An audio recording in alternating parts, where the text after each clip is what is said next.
Okay, so we've reached the last day of the school. Ramanna was telling us some really interesting things that I was learning about, and this seems pretty loud. Um, uh, I thought I would do something a little bit different than the style of my own talk so far this week.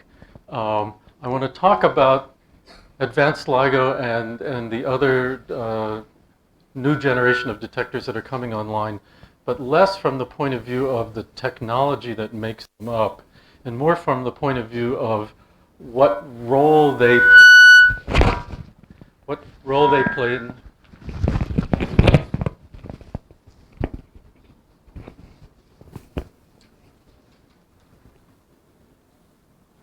Shall I keep talking so you can adjust?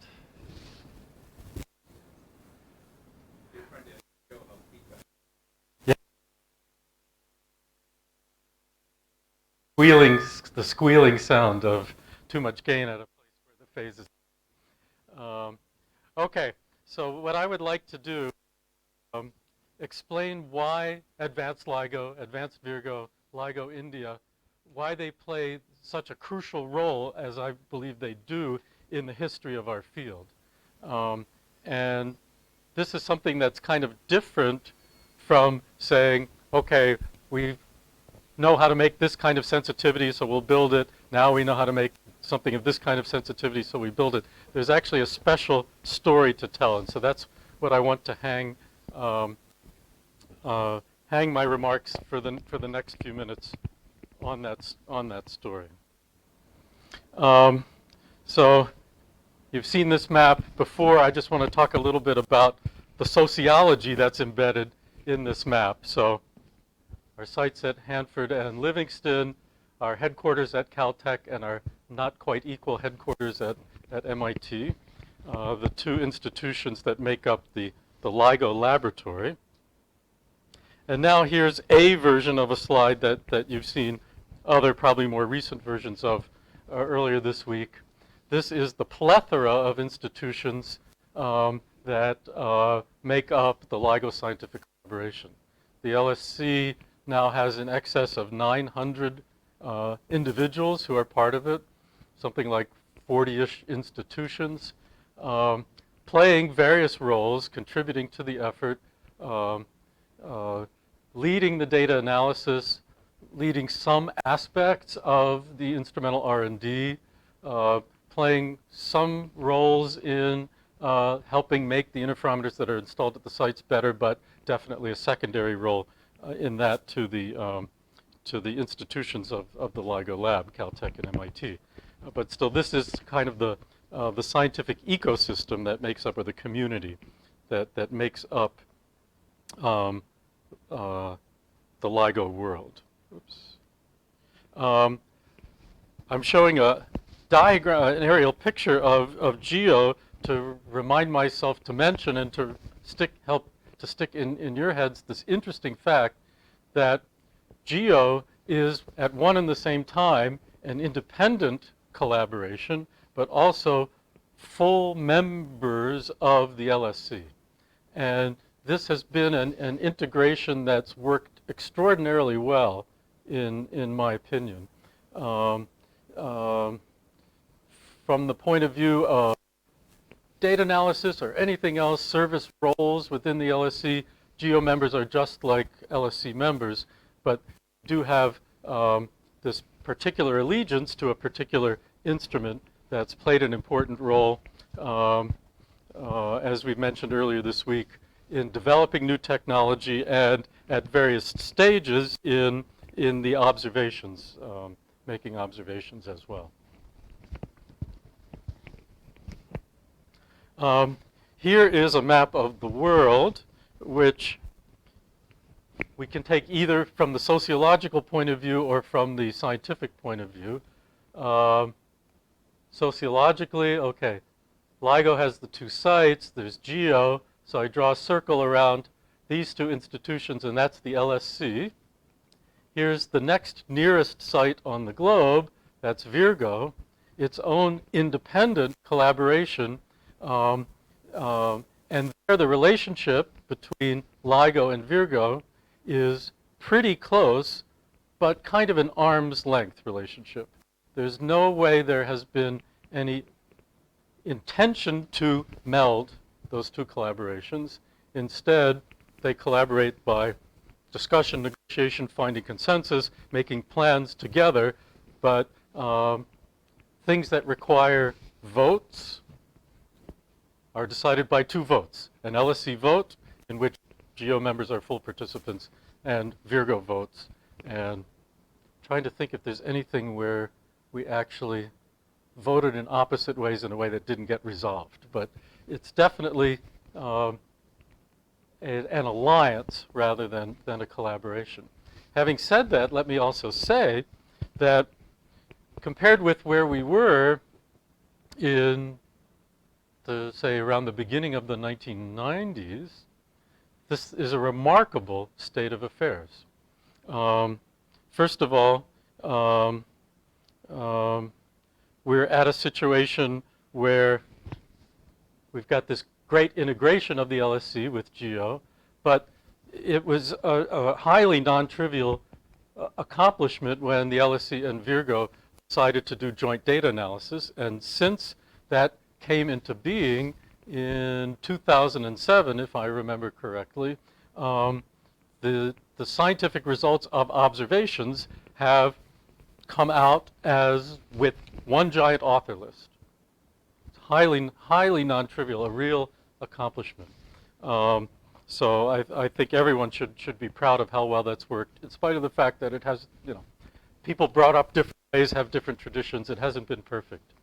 The relationship between this circle and Japan has been a little more arm's length yet still, but also very productive.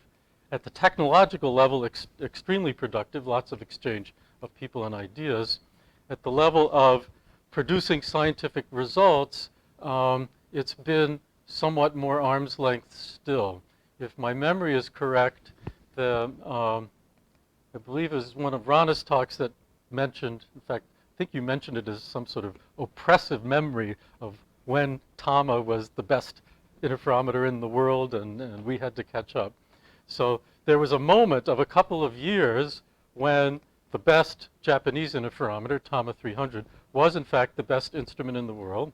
And as the LIGO instruments caught up, we negotiated a short duration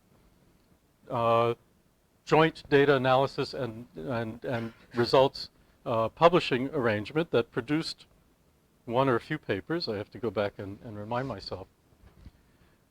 But I have to say that it was really an arm's length relationship. It was very hard to move data back and forth. The model that our Japanese colleagues were most comfortable with was, we analyze our data, you all analyze your data, we bring the results together to see whether we're seeing the same thing. And that's very different. I think I may have used arm's length as a term to describe the relationship between LSC and Virgo, but if I did, let me make clear how different the arrangement is. Within the gravity wave community, there are joint data analysis teams that have members from LSC and from Virgo, and there is only one data analysis effort. It's definitely 2 interferometer development efforts, but only one data analysis effort. And that hasn't in the past been our relationship with our Japanese colleagues. What will happen in the future when the advanced interferometer in Japan called Kagra comes online, other people may know better than I. And if there's anyone here who knows better than I, please let us all know. But I think it remains to be seen how that relationship will evolve. Okay, which brings us to LIGO-India. Now, I've not been nearly as involved in the planning that's gone up, led up to it as many other people. But my understanding is that the model, in many ways, is going to be like the relationship between GEO and the LSC. And Bala, will you nod or tell me differently on this point? So there's already been, for some time, members of the LSC, active members of the LSC from India. India will be responsible for the LIGO-India instrument. Actually, there's one way in which this is closer than the geo relationship, because instead of the LIGO-India designing its own instrument, right, this is going to be H2. Okay, so this is going to be a very intimate relationship. And I think that's good. The Virgo relationship also works, and it worked fine. I'm not going to say anything bad about it, but the intimacy of the plans that I understand we're working out together is the best way to go if one can go that way. So I'm very happy about that. Now, let's say, yes, Winnie. It's more, like one of the advanced LIGO detectors being operated as LIGO-India. So since the hardware is the US, it's an Indo-US full-fledged collaboration between the two countries, directly with the MOUs and so on. Yeah. So the relationship with Virgo at present is seen only through LSC. Nothing independent. Yeah. Yeah. Good. Thank you for that. Okay. So having spoken sociologically, looking at this map of the world, now let me speak scientifically. There's an excellent reason for having geographically separated detectors, as everyone involved in LIGO-India knows. We need more detectors, spatially separated by some degree, to be able to carry out the baseline requirement of making confident detections of signals, namely to require coincidences between instruments that are so far apart that only a gravitational wave can be a plausible cause for coincident detections. But then the reason to have them spread all the way around the globe is to go beyond merely yes or no, we saw something or we didn't, and instead use time delay or phase relationships, amplitude relationships to figure out from where on the sky signals came from. And there's a tremendous advantage to having the longest baselines possible. There are advantages and disadvantages to the inherent misalignments from this horrible thing we've been given, that the Earth is a sphere and therefore horizontal and vertical point different ways in different places. The disadvantage is that you don't always expect coincidence even when something is real. The advantage is that those things help you find where signals are, and they also help us to get information, complete information about both polarizations of a signal. So there's a tremendous scientific advantage that is coming together as this global network is coming together. That has nothing to do with the actual hardware at any given place, so long as it's working well and so long as the data is brought together so that the scientific advantages can be realized.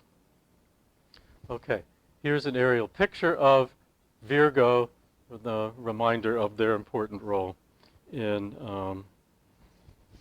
the global network. I'll have a bit more I'll certainly have more to say about advanced Virgo as the rest of this lecture goes on. But now I want to speak about the present moment, why the advanced detectors were designed with a particular sensitivity goal in mind, what that sensitivity goal was and why it's crucial. And to make that point, I want to start with the prehistory of the advanced era, namely the kinds of decisions that led up to the initial LIGO design, the Virgo design as well, so that it's clear what a contrast is the situation that we're in right now. So some even prehistory to that. Weber started the field. He started thinking about it in the late 1950s, built his detectors over the course of the 60s, started announcing apparent detections in the late 60s, and the rest of the community decided, for reasons that I'm personally convinced are 100% correct, but where there's some residual rumblings of disagreement elsewhere. Anyway, the community consensus was that Weber hadn't seen anything, and that the field was sort of at a standstill. Now let's think about Weber's not only physics insight in realizing that gravity waves were real, that you could build detectors, and that he knew how to make detectors. That's amazing, and I'm in awe of the man for that. But let's also realize what a vacuum of information he started with. He started precisely when the first breakthrough in understanding of gravity waves since Einstein's 1916 paper came, namely when in 1956 people realized that gravity waves were not just a coordinate artifact of some bad solutions, they were physically real, and that there was a natural way to detect them. There was zero understanding of what things out there might make gravity waves, and Weber went ahead courageously, crazily, use whatever word you want, saying, I'm going to build things and I'm going to just trust that nature will provide signals strong enough for my detectors to find. Now, when he started announcing results and people started saying, okay, well, that corresponds to a strength this big, an energy flux this big, if we think things are at the distance of the center of our galaxy, what kind of luminosity does that mean? And the whole thing started to fall apart as people tried to put physics into the story retroactively, but the original act of deciding to make a campaign of building gravity wave detectors was just done on faith, not based on saying, if I build it this well, I'll be able to find signals. If I don't achieve that sensitivity target, I won't. No such consideration happened in the Weber era at all. So, post-Weber era, the latter part of the 1970s, there were the physicists who had built other resonant mass detectors inspired by Weber and who had gone on to dramatically improve the sensitivity with cryogenics. And then there were the people who were starting to think about interferometers. Name you hear from many of our lips, Ray Weiss was one of the key people, but surely not only. There was a strong team in Germany, the source of GEO, for example. And there was the group at Glasgow that was sort of an equal predecessor of the Caltech side of LIGO and continuing on as part of GEO. So this community was saying, okay, just because Weber looks like he wasn't right, that doesn't mean we should stop looking for gravity waves. Let's try to see if we can make a sensible plan. So it's at that point that I think there was the first attempt to set, based on astrophysical knowledge, sensitivity goals for gravity wave detectors, and then you ask the question, can we build machines to do that? My own introduction to all this thinking came from reading the transcript of a conference that happened in 1978 in Seattle, which you can still find.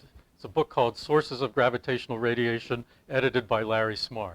It's got a number of interesting papers that were delivered there, and also it has this wonderful feature that it's the last conference proceedings I remember ever reading where there were verbatim transcripts of the discussions after the talks. And some of them are really interesting, and a few are really funny. I mean, there were some good jokes there, and it's really nice to read a 30-year-old joke coming alive off the page. Okay, so to do this for real. And that attempt was made in the face of the fact that some of the physics of predicting the strength of gravity wave signals is really hard. Weber had fixed in most people's minds, well, the kinds of signals he thought he was seeing were impulses. And so people had put a lot of thinking into what kinds of sources might make brief bursts, a few cycles maybe, of gravitational waves. The idea supernovae, the kind based on core collapse. Unfortunately, the physics is really, really difficult, and it's still an unsettled issue how strong those signals are. At the time, though, experimenters allowed themselves to hear that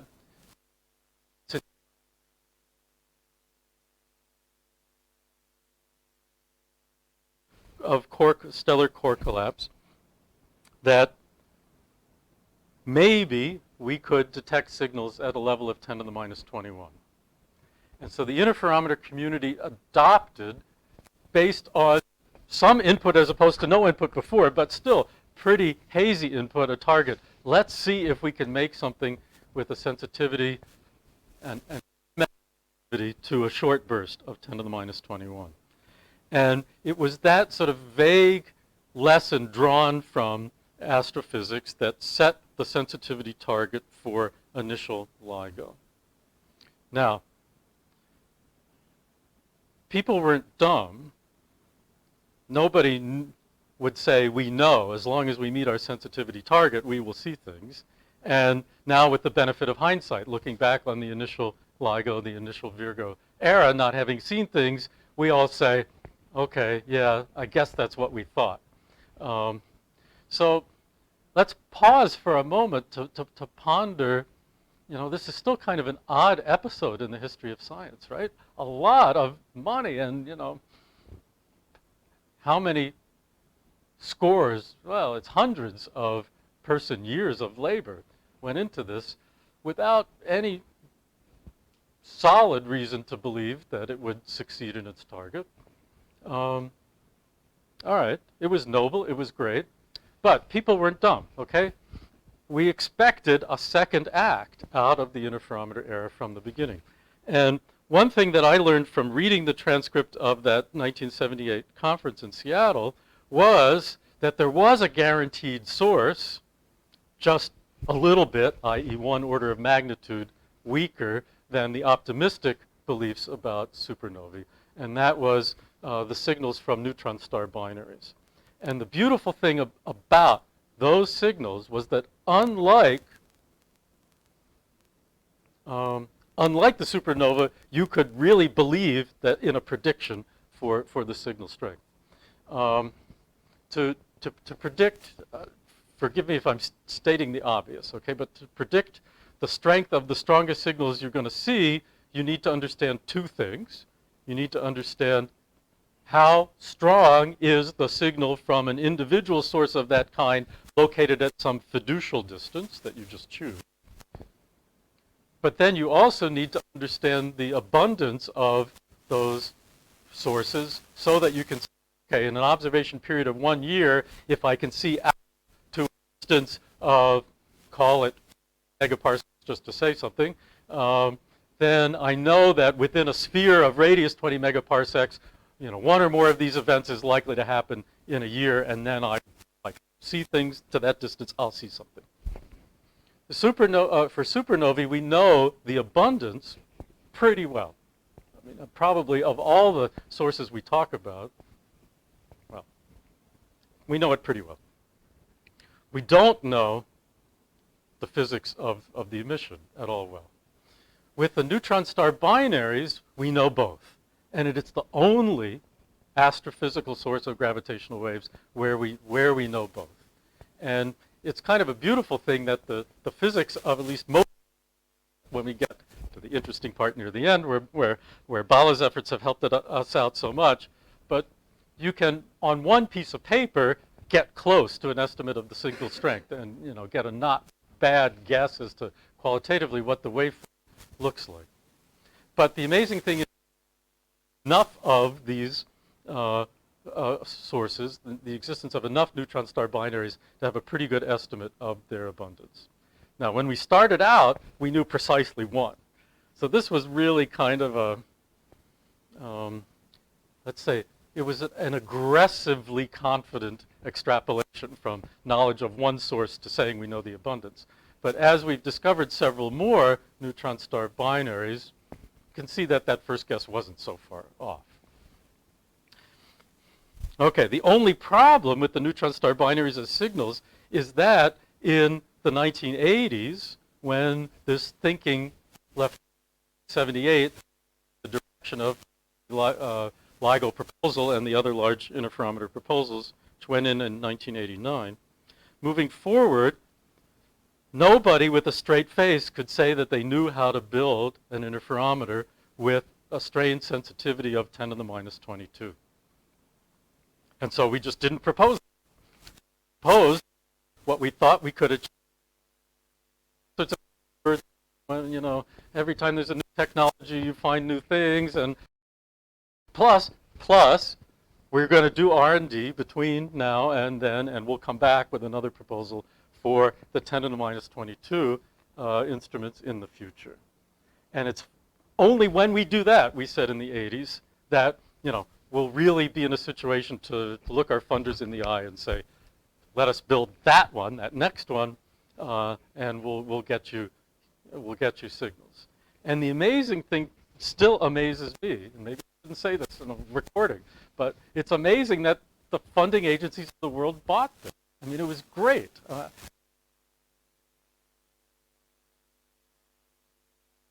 Spirit of adventure that people bought into, because this is really exciting to do this. And okay, you know, give it a good try. Maybe you'll be lucky. And maybe we'll remember that you said you would come back for a second round of funds later. We had this fabulous success of building the initial set of interferometers, have run them, haven't seen anything. Along with that, there was pretty fabulous success in thinking through how to make that next order of magnitude along the way. So that rather than being afraid to propose it, you know, people were chomping at the bit to say, okay, let's build the next thing. So that's a long bedtime story version of how we come to have advanced LIGO about to turn on, advanced Virgo coming along. Those were the detectors where we knew from the beginning exactly where to aim the sensitivity. Yes, Suresh.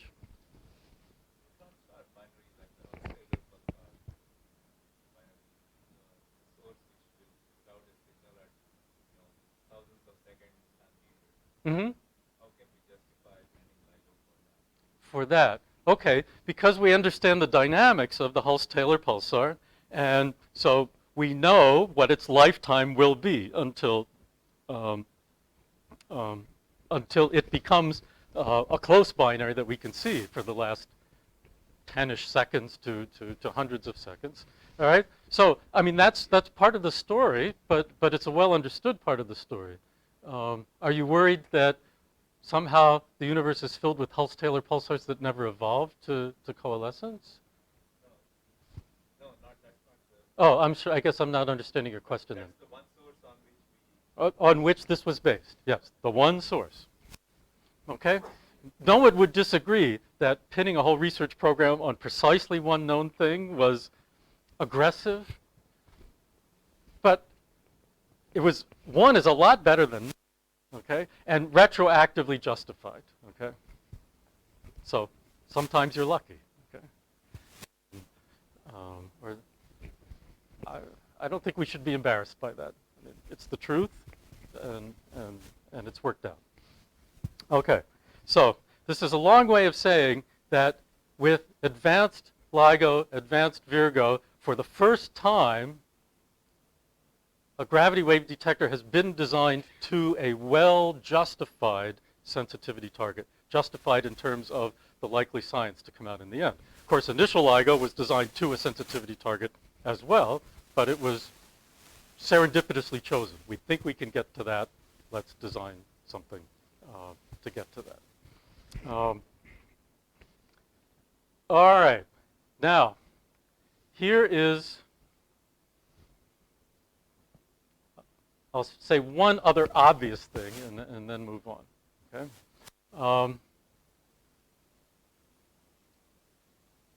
Our measure of sensitivity we've been looking at all week is a noise power spectrum, or let me say specifically,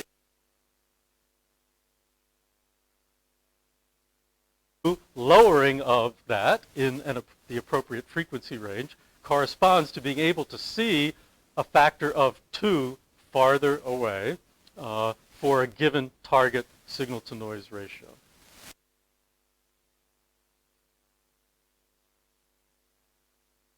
The probability of goes up not as that factor of 2, but as the ratio of the volumes of the two we're comparing. So it's 2 cubed. So roughly speaking, in the high to intermediate frequency range, advanced LIGO has a factor of 10 more sensitivity, lower noise. I'm saying it in the present tense. It should still be using future tense. And then it also has this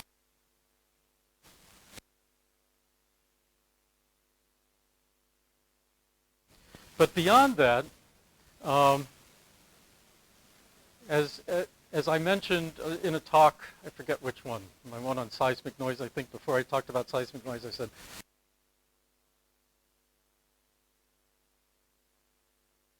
amplitude, you have to know something about the waveform. Because of the very special role that neutron star binaries are playing in our,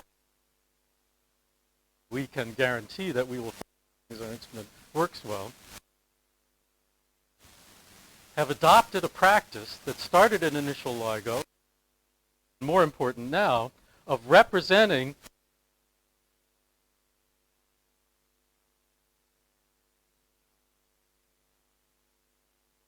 busy trying to improve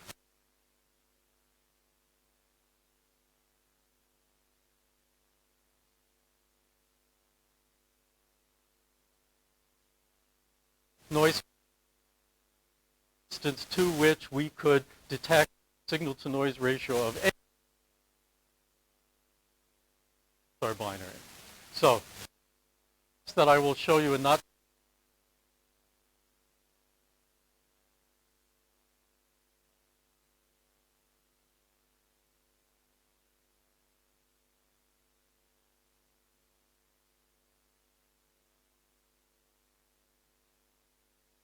what's the range. You can ranges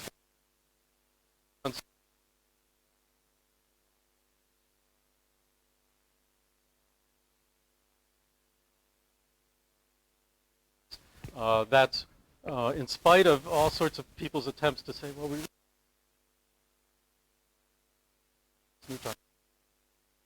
think it's precisely the right thing. As soon as we find signals and we feel like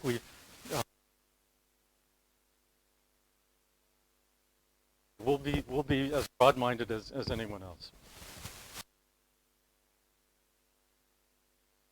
Like just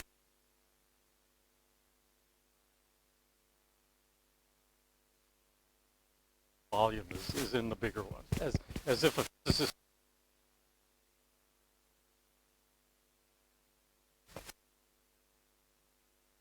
I failed to clear.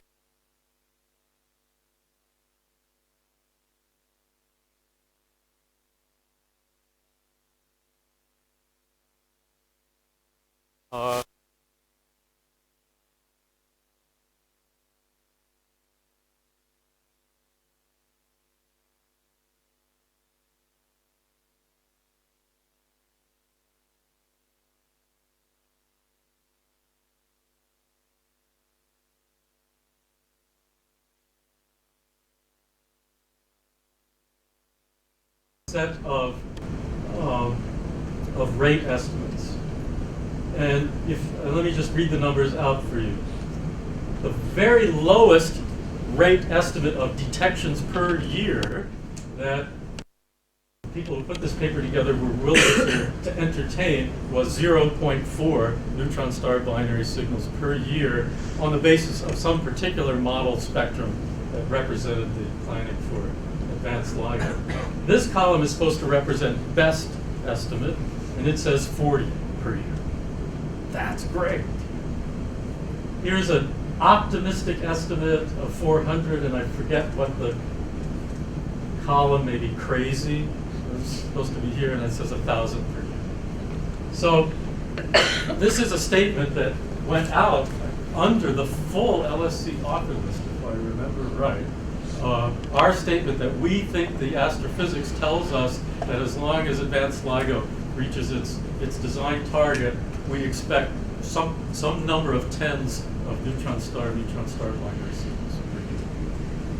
When I've talked to some astronomers after, they said, well, this realistic thing maybe is a bit on the optimistic side. I talked to them and said, no, don't worry, it'll be close to that, probably. We'll see. soon it won't be an estimate anymore based on knowledge of other things, either extrapolation from the few neutron star binaries we do know, or population synthesis calculations, knowing how many of the precursor stars there are and trying to figure out how many survive through the various steps to make this. But even the pessimistic number, if you believe that it is as pessimistic as is required, 0.4 per year means we'll probably succeed if we're patient. So this is actually a very nice story. Now, if you look at some of the other rows, and because it's blurry, I'll have to read them for you. Neutron star black holes in the best guess column has 10 signals per year. That can't be based on knowledge of examples and simple geometric extrapolation, because we don't have any examples. That's based only on population synthesis calculations or other kinds of extrapolation from the systems that we do know. And here, equally interesting, or maybe more, I don't know which, is black hole binaries, where in that best guess column, 20 per year. Now, these are much less secure numbers than the neutron star one, because there's no check of the population synthesis calculation against observations of actually existing precursor systems. But this tells us that we really do think that there's some fat science target out there, things we really like to observe. And there's even some, there's getting to be real excitement from the rest of the astronomical community with this, not just because they're happy to see some new astronomical tool about to come online, but there's something that's still a residual mystery, although I wish people thought it was more exciting and didn't just decide that they know the answer, namely, what's the origin of gamma ray bursts? The past few years, it's become the common wisdom that either neutron star, or neutron star black hole systems are, in fact, the precursors of the violent event that gives a gamma ray burst. And we're hoping to eventually luck into seeing one of those signals in gravity waves coincident with seeing a gamma ray burst and check that one. That would be really nice. So anyway, this is a long way of saying that we have the instruments about to come online that we do because there was enough knowledge to know where to aim from the astronomical side, fortuitously meeting enough technical knowledge from the instrument side to realize that we know what to design, we know what to build, we think we can make it reach this target. So here's a slide that I stole from one of David Shoemaker's talks from some time ago, where he was able to say on one slide, we're building this because we're going to improve from this sketch of the H of F spectrum of initial LIGO to something like this, or maybe some modified shape like this for advanced LIGO. And we know why we're going to do it. We're going to get this 10 times lower noise, 4 times lower frequency, and along the way, about 10 times or a little more improvement in that scalar figure of merit, the neutron star binary range. And we knew we could do this because we had a plan that involved the few silica-based multi-stage test mass suspension that you all have seen and heard discussed this week, the much more powerful laser that Ollie was describing for us so well this week, the new active vibration isolation system that we've discussed this week, the signal recycling that has not yet been discussed well enough this week, but that Ramanna is going to be telling us about later today, and what David sort of portentously called quantum engineering, that is understanding and knowing how to deal with quantum noise in both its shot noise form, its radiation pressure form, and how they come together, as Ramanna was describing for us earlier in the week, and that these features were enough to get this noise spectrum, and that this noise spectrum is enough to find signals. So it's a really, for the first time in our field, an actual sensible story. You think that this is the way science is done, right? But in fact, it's only on the field's 3rd or 4th try. that we're going to achieve. Okay. Here is another version, updated. This slide I stole from Dave Wrightsey, who was giving a presentation, I believe, to some astronomers who were advising us recently. So here, in black is the design sensitivity curve for initial LIGO, and here in the red and the green are actual measured noise spectra from Hanford in red, Livingston in green during the S6 run, the last long data run that was the end of the initial LIGO era. Do we still use the term enhanced LIGO, or is we do? Okay, the enhanced LIGO era. That, and I have to give credit to Ramanna for proposing on the fly that let's not just stop when we've done a year-long run with initial LIGO. There's things we can improve, and you can see a very noticeable improvement all across the shot noise limited part of the spectrum that happened between S5, which just about kissed the design sensitivity curve in S6. But now here are, in these other colored solid lines, are a few versions of, if you make a version of advanced LIGO with this precise choice of mirror reflectivity here, as Ramanna will be describing in a bit, you'll get a sensitivity curve, something like either this one or this one. The one in cyan, the one that's labeled A LIGO 0 detuned high power, kind of has been grabbed by the data analysts within the LSC as, okay, that's the thing, we're hoping we'll get to 3-4 years into the future and do a really long data run with. So I've been trained that way, so my eye gravitates towards that one.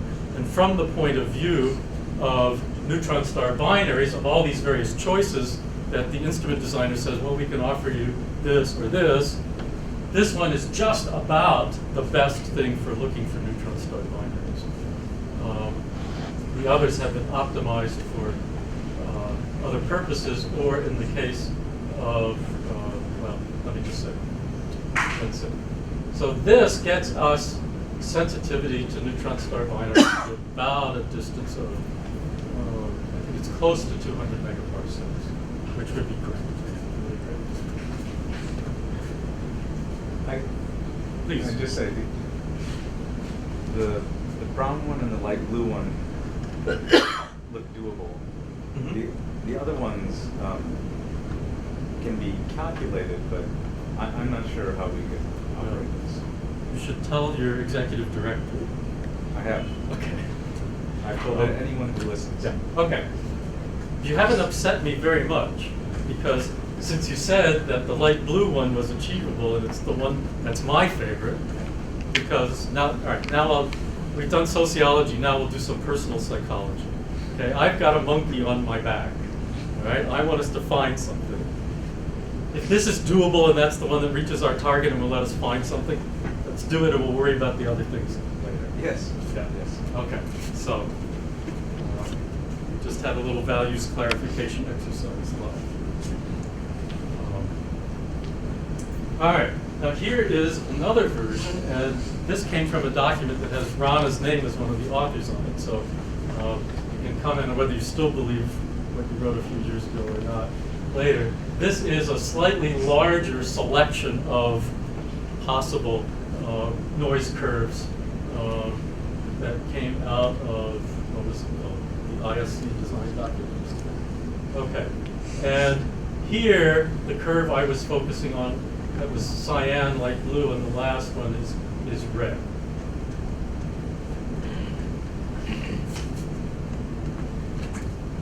Yeah, I still believe that those are accurate calculations. Mm-hmm. But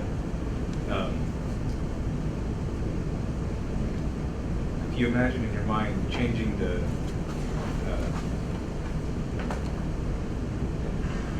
if you imagine in your mind changing to these different configurations, not working.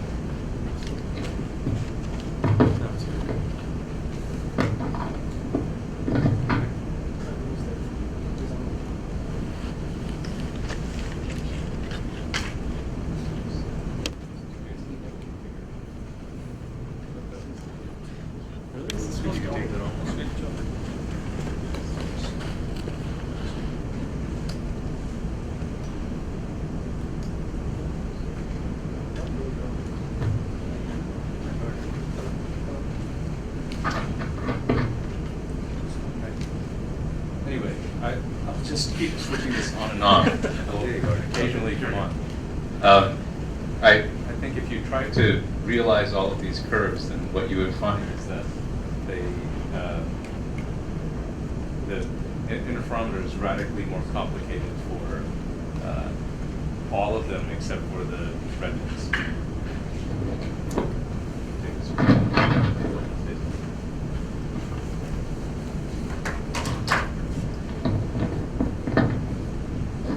Okay, but the red one's a good one. Yes. We can make the red one. Good. Let's be happy with that. And okay, so here is another slide from research comparing some key parameters from initial LIGO and advanced LIGO. We've heard a lot about the more powerful lasers from 10 watts up to 180 watts. We haven't mentioned a lot the move from 10 kilogram mirrors to 40 kilogram. Advantage in the thermal noise world, but it was mainly to push radiation pressure noise down, if I remember right. That's its main advantage. The actual interferometer configuration is going to have this extra feature of the signal extraction cavity that Ron is going to explain to us when he's up here in a little bit. That is going to strongly supplement the improvement in noise that we get just from the more powerful laser by a better response to gravity noise. The other things I want to call out right now from this table are, well, you've seen the better pendulum suspensions, which along with the much more aggressive and very well engineered active vibration isolation system allows us to say we're going to be able to ignore low frequency noise down to a much lower corner. In this table it says that for initial LIGO, the boundary between good performance and not really worth doing was around 50 hertz. Some people called it 40 hertz anyway. It's sort of a soft, rounded corner. It's a bit arbitrary. But anyway, the equivalent for advanced LIGO is supposed to be 12 hertz. Now, for the neutron star binary signals that I'm obsessing about, that is part of the benefit, but not a huge part.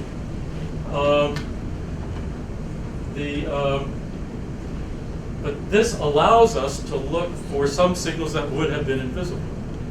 For example, there's a certain mass range of black holes that would have been invisible because their signal only extends up to 20 or 30 hertz. That would have been invisible in initial LIGO that could dramatically be visible. How abundant are they? We don't know. We'll look, we'll find out. But anyway, this is something that you can justify at least as well from the point of view of let's explore and see what we find, as from its contribution to improving the scalar figure of merit that we focus on so much, the range to neutron star binaries. From this Project T's slide of Dave Reitz's, when he gave it, the advanced LIGO project was 87% complete. 10 years ago, I didn't know that you could say to two significant figures how far along an uncompleted construction and scientific project was. Now I know what this number means. 87% of the money spent on stuff that isn't broken. It's one way of saying it. And maybe the more important thing than that is that we're really talking about just about a year to completion of the project. Now, one has to be a little bit sophisticated about what it means to finish a scientific project. And that doesn't mean that in March 2015, we'll start a science run and we'll be working at that zero detuned high power curve. Not close. It does mean that everything will be in, enough tuning up will have been done so that I think the criterion is that each of the two installed interferometers will have had at least one 2-hour continuous lock of something. And Ramanna can maybe fill in the details of what thing we promised to log. And at that point, we will transition to full swing commissioning, trying to improve the performance until it reaches design sensitivity. This is when our funding agency, the National Science Foundation, will shake our hands and say, okay, you did good on that part, now you just have to do the science. So that's important. Let me call out that our funders gave us this non-negligible budget of $205.1 million, along with support they give to the research of various LSE member groups, along with some operating funds for the LIGO laboratory, along with very valuable, mainly in-kind contributions from our partners in the UK and Germany and in Australia. So this second pass at making LIGO work, if you add it up, it's close to what the cost was for initial LIGO. And that's something that we badly misunderstood in the 80s. When we said, yeah, we'll come back for some more funds, said, we will have spent most of the important money anyway, because the buildings will be there, the vacuum system will be there. We just have to change out some mirrors and maybe buy another laser. On that we were naive. But fortunately, our naivete didn't get in the way of the generosity of our funders. So that's great. All right. Now let me say a bit more about prospects. Finally, I'm talking about prospects. Here is a graph that represents another official document of ours called the Commissioning and Observing Scenarios document, where some of our wisest people have made their own best guess, but it's just acknowledged as a guess, as to what's going to be the pace of improvement of sensitivity on the way to reaching the design sensitivity curve. And I think this black one represents the 0G2 high power curve. And so here is somebody's guess as to what's the pace at which we can try to observe and try our luck. So by the second half of 2015, according to this guess, the sensitivity curve will be somewhere in this blue range, which when you do the integral that tells you what the scalar figure of merit is for neutron star binaries has a range of 40 to 80 megaparsecs. And we plan to pause and do, I think it's a 2-month science run, maybe a 1-month one, at that stage. Then, somewhere in the range of 1 year after that to 2 years after that, the green band represents a guess as to where the commissioning will have gotten to.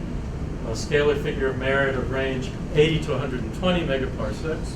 We'll pause, have another science run. And then a third way station on the way to reaching design sensitivity, which according to this guess happens in 2017 to 2018, and has a range that, at least at the more optimistic side, starts, to my reading of the astronomy, to be really interesting, namely 120 at the pessimistic side to 170 megaparsecs at the optimistic side. And then it says here, design 2019, 200 megaparsecs. We'll see how it goes, but speaking as someone who's been in this field since 1981, to be told that maybe you only have to wait 2 years or maybe it will be 4, seems pretty amazing to me. All right, that's a little bit more project-ease. We don't need to see it. Let me just remember to mention that Virgo is in the middle of its advanced Virgo upgrade, and they don't need to put in newly re-engineered vibration isolation from scratch, because initial Virgos was plenty good enough. It's, other than that, though, a pretty major optics overhaul, just as advanced LIGOs.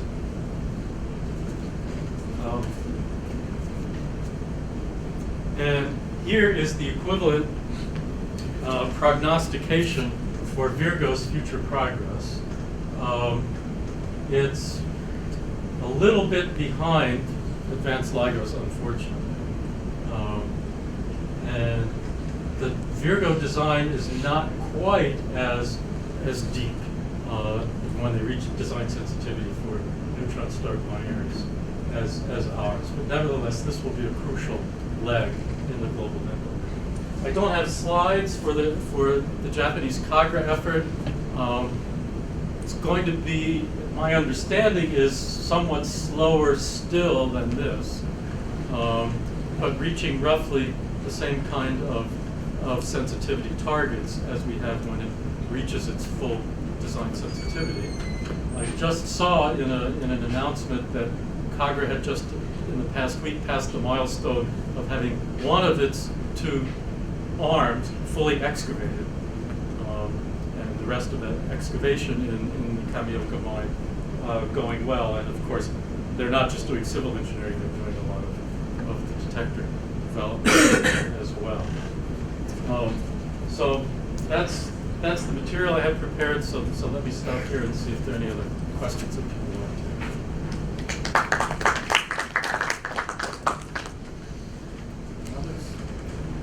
Okay. I didn't understand the detuning, low power and high power. On the curves that you showed, there were a couple of curves that said detune, low power, detune, high power. Yes. What exactly do you mean? Okay. I'll tell you my best, and after I make my best guess, if Ramanna's back in the room, he may correct it. If not, he probably will say, give a better answer to that when he speaks in just a little bit.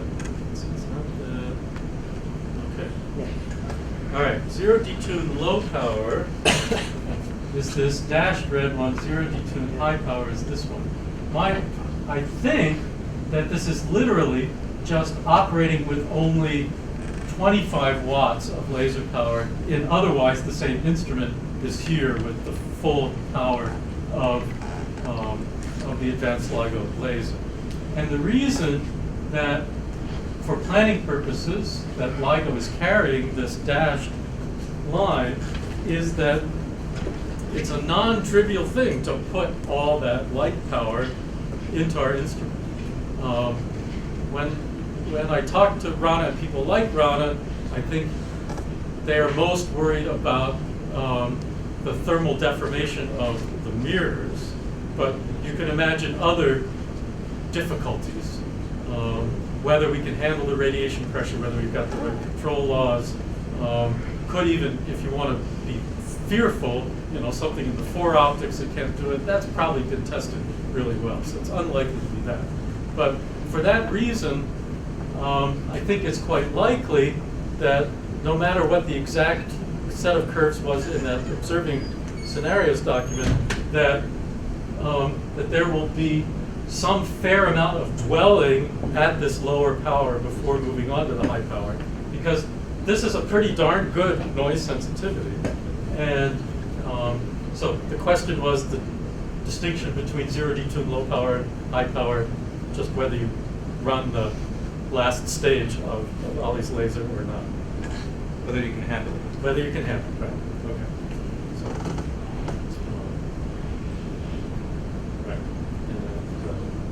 So this isn't nearly as good as we want, but it would be pretty darn good way station to achieve. Okay, any other questions before we move on to the last talk?